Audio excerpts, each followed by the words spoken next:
अगर आप भी लेना चाहते हैं देश दुनिया की तमाम जानकारी तो आज ही सब्सक्राइब करें हमारे चैनल को। साथ ही नीचे दिए बेल आइकन को जरूर दबाएं ताकि हर अपडेट आप तक पहुंच सके। नमस्कार, प्रवासाक्षी न्यूज नेटवर्क पर आप सभी का स्वागत है।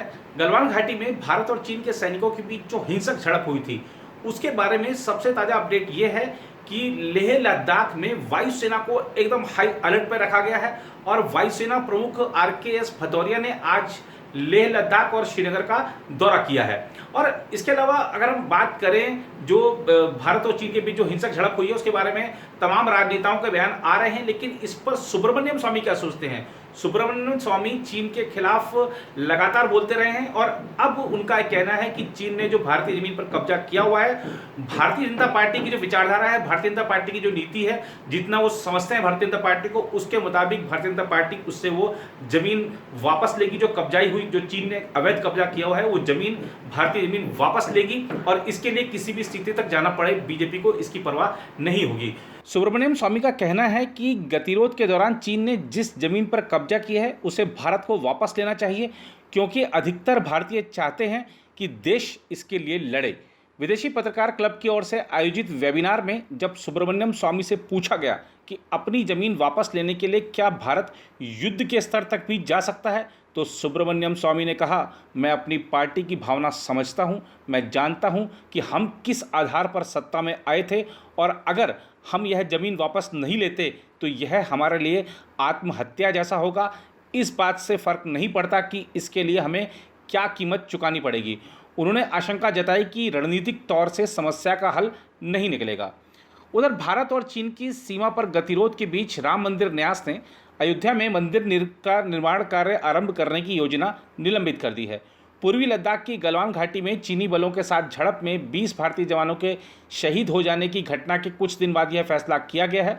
अयोध्या में भगवान श्री राम के मंदिर निर्माण के लिए होने वाला भूमि पूजन कार्यक्रम 2 जुलाई को सुबह 8 से 10 बजे के बीच होना था। श्री राम जन्मभूमि तीर्थ क्षेत्र ट्रस्ट के महासचिव चंपत राय ने बताया कि प्रधानमंत्री नरेंद्र मोदी भी वीडियो कॉन्फ्रेंसिंग के जरिए इस आयोजन का हिस्सा बनने वाले थे।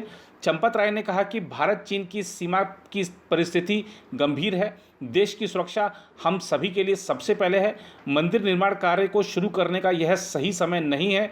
उन्होंने कहा कि देश की परिस्थितियों को देखकर आने वाले समय में नई तारीख का ऐलान होगा।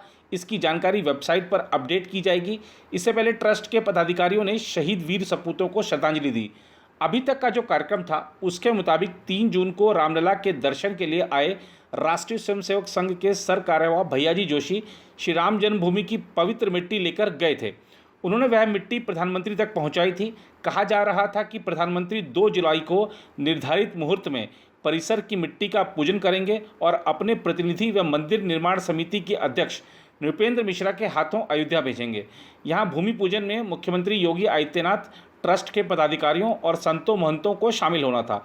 2 जुलाई से ही मंदिर के लिए नींव की खुदाई का काम भी शुरू होना था। मंदिर निर्माण का काम L&T के माध्यम से होना है। सुप्रीम कोर्ट के निर्देश पर श्री राम तीर्थ क्षेत्र ट्रस्ट का गठन हुआ है। 25 मार्च को श्री रामलला को अस्थायी मंदिर में विराजित किया गया था। 67 एकड़ जमीन को समतल किया जा चुका है।